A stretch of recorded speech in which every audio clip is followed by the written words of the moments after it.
7 News Detroit This Morning starts right now with a breaking news alert. We begin with that breaking news out of Grand Blanc Township. A mass shooting and fire at a church has left at least 4 people dead and 8 others injured. The shooter is also dead. Thank you so much for joining us this morning. I'm Kiera Hay. And I'm Allie Hoxie. The shooting happened just before 10:30 yesterday morning at the Church of Jesus Christ of Latter-day Saints. The suspect is accused of ramming his truck into the building, setting the church on fire and opening fire at parishioners.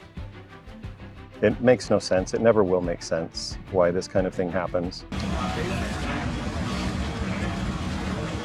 Well, now this small knit community is trying to put the pieces back together. We have 7 News Detroit's anchor Keenan Smith, who is live outside of the Church of Jesus Christ of Latter-day Saints this morning. As we try to dig for some more information, Keenan, what are you seeing right now and what have you learned?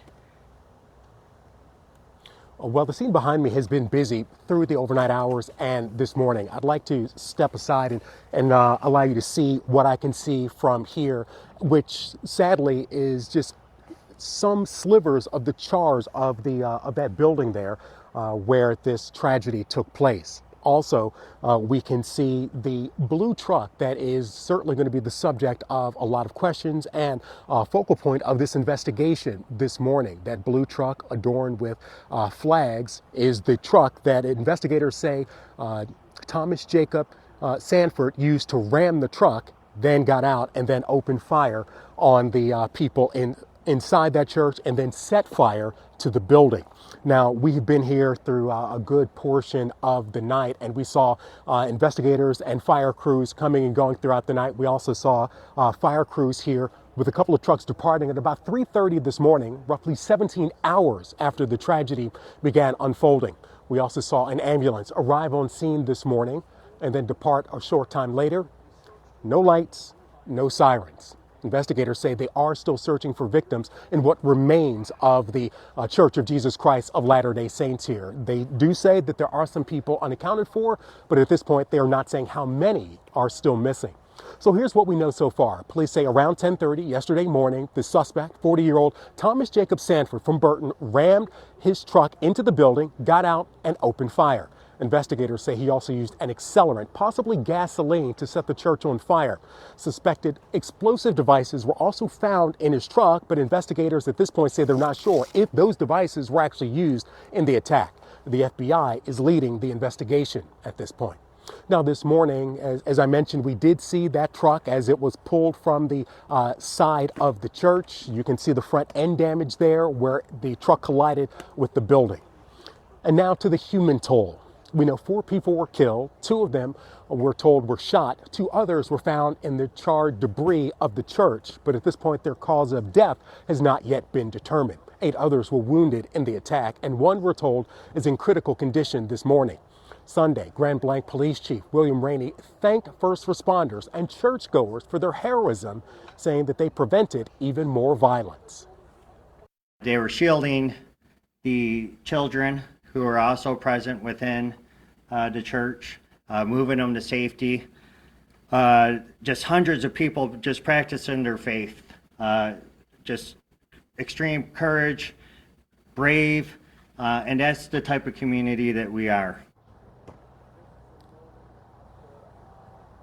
Now, police are releasing some information about the suspect. Authorities have identified the shooter as 40-year-old Thomas Jacob Sanford from Burton. Now, according to ABC News, Sanford served as a Marine in the Iraq War from 2004 to 2008. Sanford was shot and killed here on scene at the church behind me. At this point, though, the biggest question that remains is why? Police are still searching for a motive. The FBI, though, is calling this a targeted act of violence. Investigators are holding another press conference today. We expect to learn more from investigators at that point. Of course, we know that this attack has been devastating to the congregation here and to this small community. And we have team coverage this morning of this attack. Ryan Marshall is live in Burton, where the suspect lived. He's been gathering information about the suspect and his background as investigators tried to piece together a motive. But let's start with Brittany Toulis, who's been hearing from members of the community shaken by this horrific act. Brittany? Keenan, devastated, confused, heartbroken, shocked. Those are just some of the words I heard when listening to the people who survived this horrific act of violence. 4 churchgoers have died, 8 more are hurt. People inside the building during the Sunday services recount the seconds between the suspect smashing into the building and when he started opening fire. Counselors was up speaking, and we heard a big bang and the doors flew. And then everybody rushed out. As soon as we found out that he slammed into the building on purpose, I was pretty sure that then he might come out with guns drawn, and so we started running. But it was just scary. I mean, I came to worship my Savior Jesus Christ, and I didn't expect this to happen. Paula and Brian still processing the horror they and others at the Church of Jesus Christ of Latter-day Saints lived through Sunday. Paula says she left her Fenton home getting to church before morning services began. After 10:30, chaos erupted as 40-year-old Thomas Sanford crashed his truck into the church, set fire to the building, and started shooting, according to officials. We know 4 church members have died, 8 more hurt. The suspect shot and killed by police. Paula says after hearing the crash, she and other churchgoers rushed from inside the building to the parking lot. Brian Taylor and his wife putting Paula and her friend in their car trying to escape the gunfire. That's when Brian says the shooter took aim at him. Our windshield and just missed me, and luckily everybody else. I think this is just glass shrapnel that got me. And I've lost friends in there. I'm so sorry to hear that. And some of my little primary children that I teach on Sundays were hurt. I'm so sorry to hear that. So it's very devastating for me. And of the 8 people hurt, 1 is still fighting for their life. But we know in incidents like this, the physical wounds will heal, but the mental and emotional wounds will still be there. If you're in the community and do want someone to talk to, there are services out there. There's going to be them throughout the community during the week, and we have those locations and times right on WXYZ.com. But for now, live in Grand Blanc, I'm Brittany Toulis for 7 News Detroit this morning. Keenan? All right, thank you, Brittany.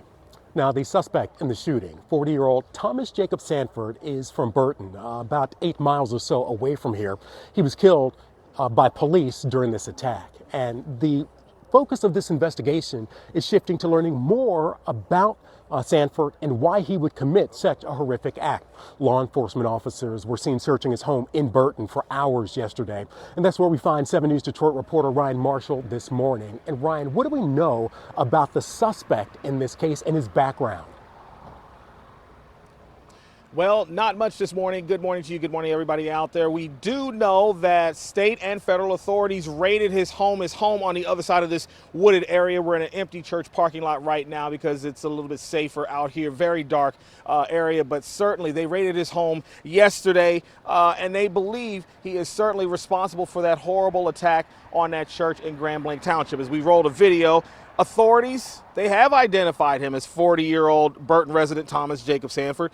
And according to ABC News, Sanford is an ex-Marine who was an Iraqi war veteran and served for 4 years from 2004 to 2008. Now, the suspect's home here in Burton is about 8 miles away from the Church of Jesus Christ of Latter-day Saints.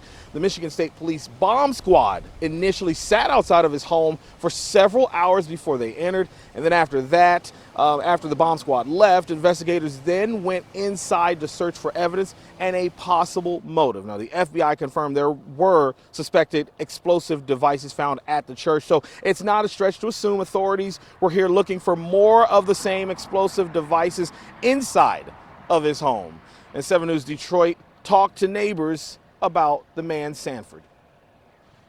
When he came over here, he was real nice, man.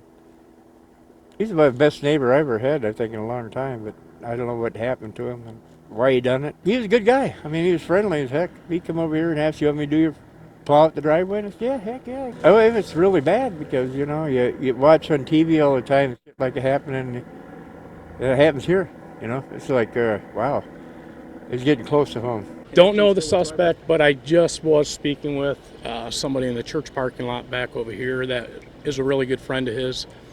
Said he was a true stand-up guy, would do anything for anybody, and he has no clue why something like this, you know, would happen or why he would go this way because of the type of person he was. All right, back out here live now. That's the big question. Why did he do this? We don't know a motive for this horrible attack. Also, some other questions. What was the connection to the church? Was he a member of the church? Authorities have identified this as a targeted attack.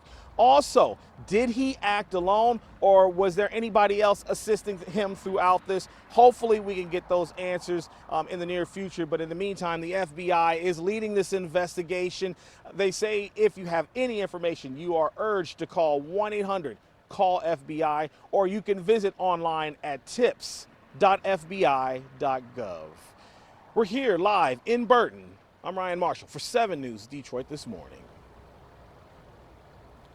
And Ryan, it is so difficult to reconcile the description of the suspect that you just shared with us with the act of violence that took place back behind me. People describing him as a great neighbor, but then we look here at the charred remains of this building, and indeed the question is why? Now, we know that there were people trapped in this building, far too many, and separated from their loved ones in the chaos. If you are searching for a loved one, there is a number that you can call. It's right there on your screen, 248-705-7352. Again, that number is 248-705-7352. At this point, authorities are asking that you only call that number if you are looking for a direct family member. Of course, there are still a lot of questions to be answered here, and that will take a long time, if ever, to find those answers. Well, that's the very latest here in Grand Blanc. Kiara, Allie, back to you guys. Yeah, Keenan, and we know there are still people that are unaccounted for. We don't know how many, but we are expecting another update from police later on this morning.